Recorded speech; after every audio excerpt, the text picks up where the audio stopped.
مشاهدينا أهلا بكم من داخل أجهزة المخابرات السورية. وثائق خطيرة وصادمة سربت وحصلت العربية عليها بالتعاون مع المعارضة السورية التي فضلت عدم الحديث عن كيفية الوصول إليها. وثائق سرية بالغة الخطورة قامت العربية بفحص المئات منها وقررت بث مجموعة ذات قيمة سياسية وخبرية. هذه الوثائق ستكشف للمرة الأولى معلومات صادمة وخطيرة، من بينها معلومات عما حدث للطائرة التركية التي أسقطتها الدفاعات السورية، كما تتضمن وقائع خطيرة بالأسماء والتواريخ والأرقام عن دور النظام السوري في العمل لزعزعة استقرار الأردن ولبنان وأيضا قطر. تفضح الوثائق الدورين الإيراني والروسي في مساعدة النظام السوري وإنشاء قيادة مشتركة تتدخل وتعطي الأوامر في كل صغيرة وكبيرة في الأزمة السورية. الوثائق تعرض لدور حزب الله في الأزمة وكيفية تصفية الناشطين السوريين عبر أوامر خطية واضحة من أعلى هرم السلطة وبالأسماء. أضف إلى ذلك إصدار النظام الأوامر الصريحة بالقيام بسلسلة أعمال تفجيرية في البلاد. كما نعرض في البرنامج جداول للموقوفين والمعتقلين والمفقودين وجداول للمطلوبين من النظام. أهلا بكم إلى الحلقة الأولى من الوثائق الأمنية المسربة. تتذكرون مشاهدينا عندما استفاق العالم على نبأ إسقاط طائرة تركية ومقتل طياريها بنيران سورية خلال تواجدها فوق المياه الإقليمية على الحدود البحرية بين البلدين. الجديد أننا نملك وثائق سورية مسربة بالغة الخطورة تحكي ما حدث ولأول مرة. دعونا نتابع، ولكن قبل أن نبدأ بعرض هذه الوثائق المتوفرة لدينا والتي حصلنا عليها من أطراف من المعارضة، دعونا نستذكر معا التصريحات الرسمية السورية حول الحادثة. الخارجية السورية قالت إن الطائرة التركية اخترقت المجال الجوي لسوريا فتصدت لها المضادات الأرضية، بينما سارعت فرق الإنقاذ التركية للبحث عن جثتي الطيارين. هنا يظهر في هذه الوثيقة عكس كل هذه التصريحات مشاهدينا، عكس ما قالته الخارجية السورية، بحيث ثبت أن هذه الطائرة التي نتحدث عنها قد أسقطت بصاروخ دفاع جوي نوع جراد. إذن صاروخ دفاع جوي نوع جراد وليس مضادات أرضية، وبمشورة كما يظهر هنا من القاعدة العسكرية الروسية طبعا المتواجدة في طرطوس.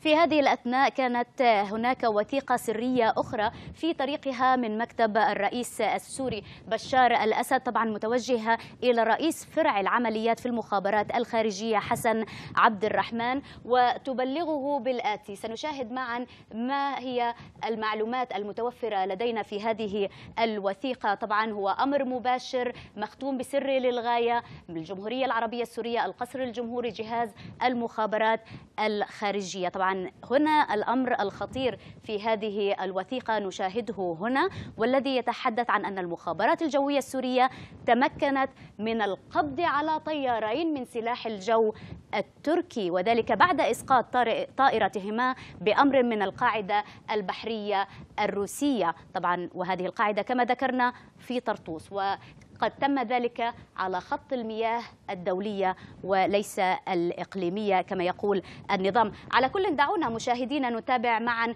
هذه التصريحات الرسمية السورية الآن.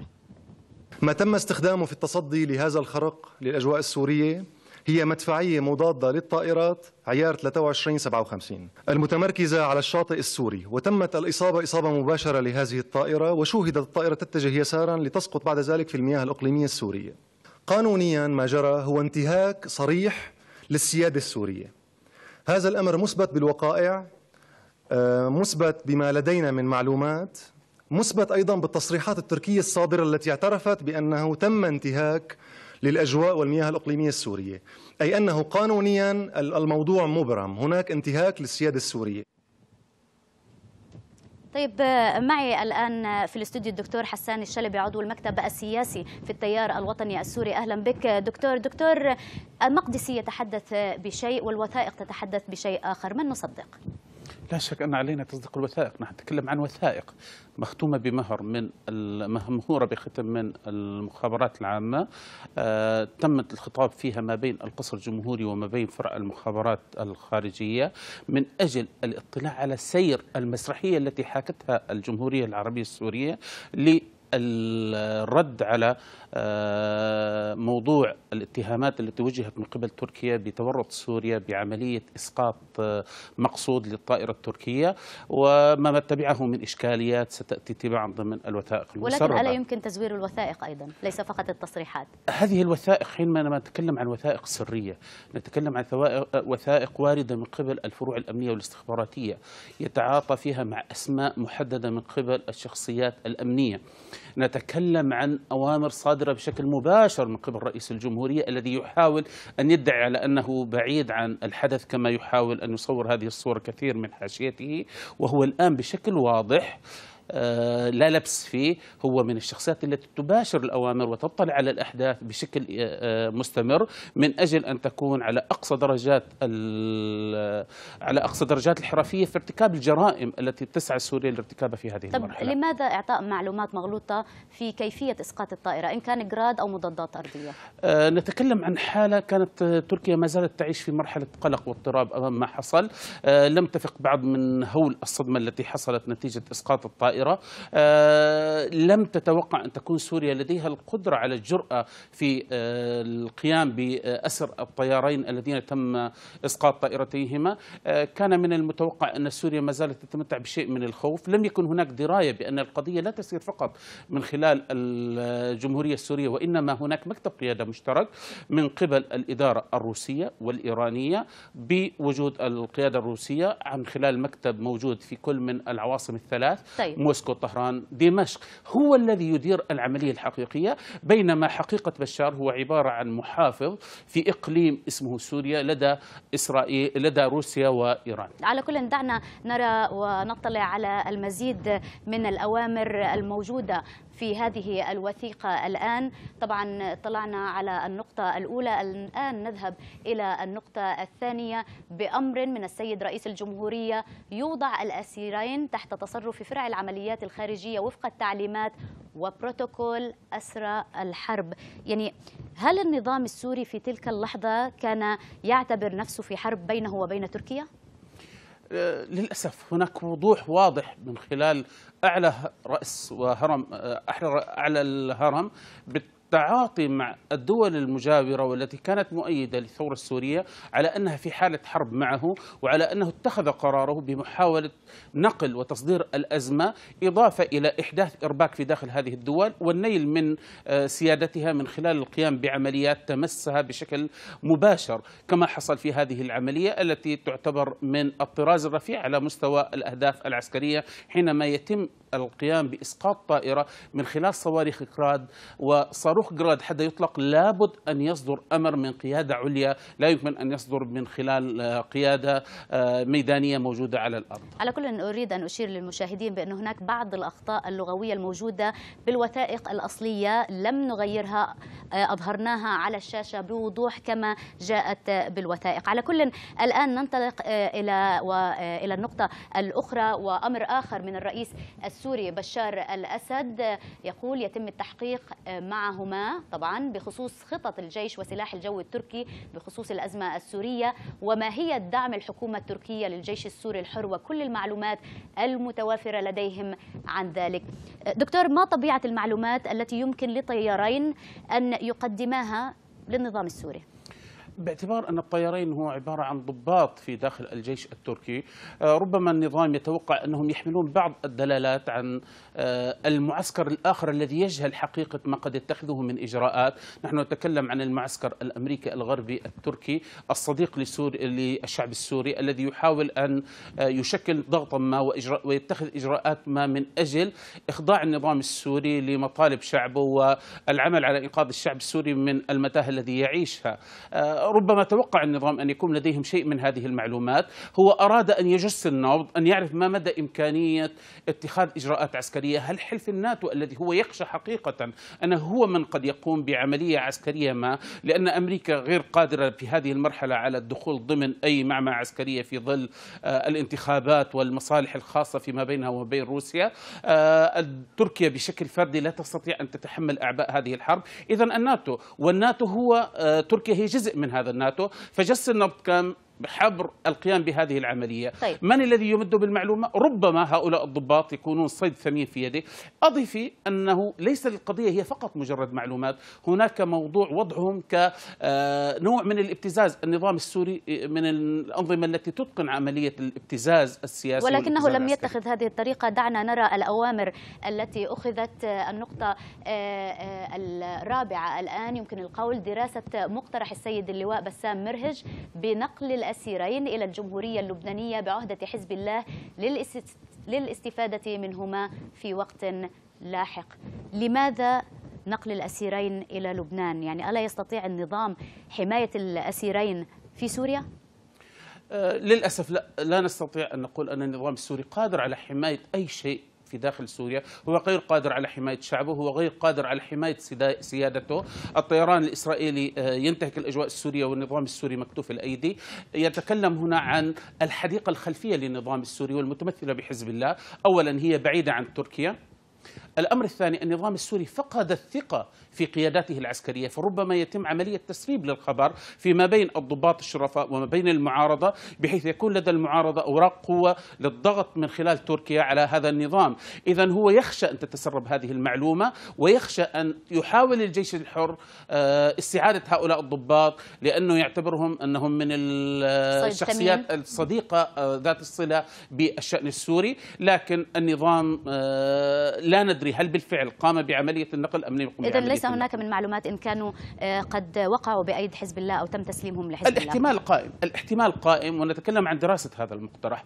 إن تم ذلك الأمر فالأمر يدل بالفعل على تورط حزب الله في عملية هذه الحرب ضد الشعب السوري وضد تركيا في هذه المرحلة، وذلك من خلال مكتب القيادة المشترك، لأن حزب الله بالنهاية هو أداة إيرانية في هذه المنطقة.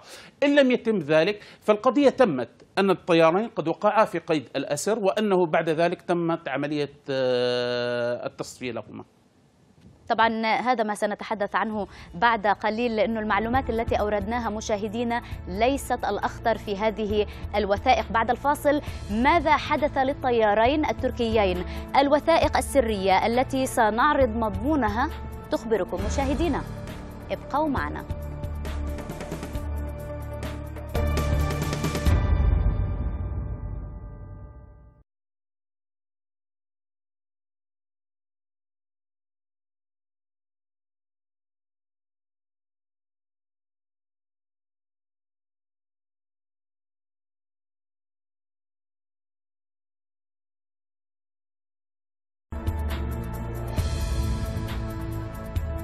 مشاهدينا أهلا بكم مجددا. إذن الطياران التركيان لم يقتلا، ولكن ماذا تقول بقية الوثائق؟ على كل، قبل استعراض بقية الوثائق الخطيرة نعود لاستذكار قصة الطائرة التركية. دعونا نشاهد.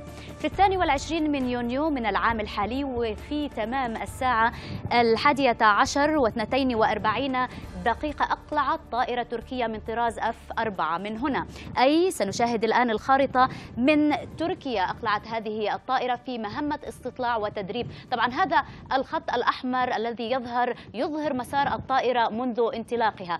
بعد دقيقتين على إقلاعها، وهنا في هذه النقطة يظهر لنا الآن وتحديدا هنا مشاهدينا، يظهر أن الطائرة التركية انتهكت بالفعل السيادة السورية وطارت فوق المياه السورية عن طريق الخطأ، كما أكد المسؤولون الأتراك، وكما يظهر ويظهر هذا الجزء من الخط الأحمر قبل أن تصلح مسارها وتخرج في اتجاه المياه الدولية عند الساعة 11:47 دقيقة. أي أن اختراق الأجواء السورية تم خلال 3 دقائق فقط بحسب ما أظهرته حسابات للوقت والأميال البحرية المقطوعة. في هذه الأثناء مشاهدينا، أي في الدقائق الثلاثة التي تحدثنا عنها والتي اخترقت خلالها الطائرة التركية المجال الجوي السوري، رصدت إحدى القواعد الروسية البحرية المتمركزة في طرطوس، رصدت هذه الطائرة وأصدرت أوامر واضحة للقوات السورية البحرية بإطلاق صاروخ أرض جو وإسقاط الهدف على الفور في هذه النقطة التي كما يظهر لنا تقع خارج المياه الإقليمية السورية فوق الجزء الشرقي من البحر الأبيض المتوسط. يذكر أن الطائرة كانت تحمل على متنها طيارين لم يتبين لهما أثر فور بدء عمليات البحث عن بقايا حطام الطائرة وطاقمها، والتي يظهرها الخط الأبيض. طبعا هذا الخط الأبيض الذي تشاهدونه هنا هو مسار البحث الذي اتبعته السلطات التركية إلى أن تم طبعا انتشال الجثتين من البحر في 5 يوليو من العام الحالي، يعني بعد حوالي أسبوعين من فقدانهما، بالإضافة إلى 30 قطعة تعود إلى الطائرة ولكن لم تحمل آثار لضربها بمضاد للطيران كما أكدت السلطات السورية. على كل الآن مشاهدينا دعونا نعود إلى الوثائق مجددا، نشاهد معا هذه الوثيقة الجديدة المسربة إلينا، أيضا عليها ختم سري للغاية من القصر الجمهوري وأيضا جهاز الأمن. على كل هذه الوثيقة تقول إلى كافة رؤساء أفرع المخابرات الخارجية، وثيقة سرية جديدة ترسل من مكتب رئيس الجمهورية. وفي هذه الوثيقة وبناء على نصائح ومعلومات من القيادة الروسية بضرورة إحراج الدولة التركية بعد أن ثبت دعمها للجيش الحر، يأمر الرئيس الأسد. دعونا نستمع إلى أوامر الرئيس الأسد، والأمر الأول أن يتم التخلص من الأسيرين الموجودين لدى فرع العمليات بطريقة طبيعية وإرجاعهما إلى مكان سقوط الطائرة في المياه الدولية. إذن هذه النقطة الأساسية بأنه سيتم تصفية الأسيرين. دكتور حسان، أعود إليك للحديث حول هذه النقطة. يعني بداية ماذا نعني بالطريقة الطبيعية؟ لا شك الكلام عن الطريقة الطبيعية هو المقصود منه أن يتم تصفية الطيارين بطريقة مماثلة بحال لو أنهما سقطا من الطائرة التركية ثم تم وفاتهما في داخل البحر بعد سقوط الطائرة نتيجة الأجواء المحيطة بعملية التفجير، من خلال إيجاد بيئة مماثلة أثناء عملية التصفية. كيف إعادتهم لنفس المكان؟ من الممكن أن نتكلم عن إعادة لنفس المكان، من الممكن أن نتكلم لو أن تم الدفع بهما إلى حزب الله أن يقوم بالقضاء عليهما على قبل الشواطئ اللبنانية، لأن الشواطئ مشتركة في طبيعة المياه المالحة، في طبيعة البيئة والأجواء والمناخية موحدة في هذه القضية، أو أنهم في حال بقوا في داخل عند الاستخبارات السورية فإنه تم القضاء عليهما في نفس المنطقة التي تمت عملية الانتشال منها، مع وضعهم في ضمن نفس الظروف التي أحاطت بعملية السقوط. وهل يعقل أن تركيا لم تنتبه إلى ذلك لم يتم تشريح الجثث؟ لنتكلم من الناحية الواقعية والعلمية لا يمكن لذلك أن يتم نهائيا. لا شك أن هناك طب تشريحي، هناك طب جنائي قادر على معرفة هذه الأمور، على تحديد زمن الوفاة، على تحديد آلية الوفاة، عملية السقوط من عدمها، متى تمت الوفاة بالساعة وبالدقيقة. هذا ما يضع تركيا أمام إحراج، حقيقة إحراج دولي، على أنها لا تتوازى ردة فعلها في هذه القضية مع التصريحات التي كانت تطلقها الحكومة التركية. لا شك أن الحكومة التركية قدمت الكثير للثورة السورية، لكن في هذه النقطة لم تقدم الكثير بالنسبة لسيادتها ولكرامتها. لذلك نحن نهيب بالحكومة التركية في هذه المرحلة ضمن المعلومات الواردة الآن التي تصدر بشكل مباشر من مكتب القيادة المشترك الذي تشترك فيه روسيا وإيران والقيادة السورية، على أن هناك جريمة جنائية وجريمة سيادية ارتكبت في حق الدولة التركية، عليها اتخاذ الإجراءات المناسبة في هذا الموضوع. طيب لماذا برأيك قام النظام بتصفية الأسيرين؟ تصفية الأسيرين لأن عودة الأسيرين سيؤدي إلى إحاطة الدولة التركية بظروف ما حصل بعد عملية الإسقاط، من آلية التعامل معهما، من المعلومات التي حاول النظام معرفتها، بمعرفة الوجع الذي يبحث عنه النظام والتردد وما الذي يريده النظام من عملية القبض عليهما. هذا الأمر مقلق بالنسبة لسوريا، تريد أن تبقي الأمر في حيز الكتمان، وتريد أن تبقى هي في موضع قياس رد الفعل، وليس أن تكون تركيا في الموقع الآخر. دعنا نتابع الآن ما تبقى من الأوامر في هذه الوثيقة. النقطة الثانية في هذه الوثيقة تطالب الحكومة السورية بالإسراع في تقديم اعتذار رسمي من قبل القيادة السورية بعملية إسقاط الطائرة، وذلك لإحراج الحكومة التركية وكسب تأييد الرأي العام الدولي. طبعا بموازاة هذا الاعتذار يأمر أيضا الرئيس الأسد بتحريك حزب العمال الكردستاني، وهذا في النقطة التالية. إذن التلويح بتحريك حزب العمال الكردستاني على الحدود التركية، وذلك لإيصال رسالة للقيادة التركية بمدى خطورة الوضع في حال إقدامها على هكذا توجه. طيب أعود إليك دكتور، ونبدأ بما انتهينا به عن حزب العمال الكردستاني. هل فعلا النظام السوري قادر على تحريكه؟ لا شك سيدة الكريم أن النظام السوري من قبل الثورة يضم في داخل الأراضي السورية قيادات من حزب العمال الكردستاني كان يشكل عملية ضغط عليها في أثناء فترة الربيع التركي السوري من أجل أن تبقى في مرحلة الكمون، لا تقوم بأي نشاطات إرهابية أو أي نشاطات استفزازية للدولة التركية أو محاولة المناوشة مع القيادات التركية. الآن بعد أن أصبحت تركيا مؤيدة ومناصرة لمطالب الشعب السوري بالحرية والكرامة، أراد أن يستخدم الأوراق التي لديه والمتمثلة بحزب العمال الكردستاني.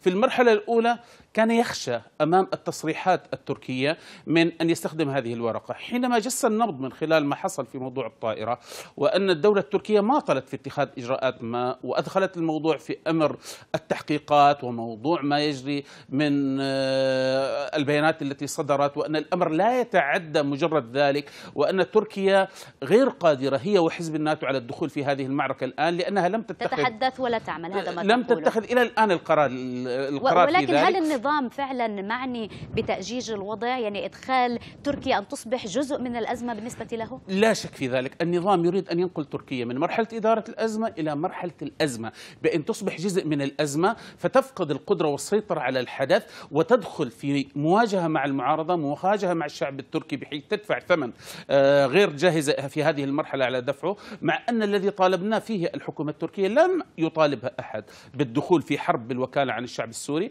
كل ما طلب هو تمرير بعض القضايا من تحت الطاولة بحيث يتناسب الأمر مع حجم المسألة التي يعيشها الشعب السوري. ما في شيء تحت الطاولة، كله مكشوف.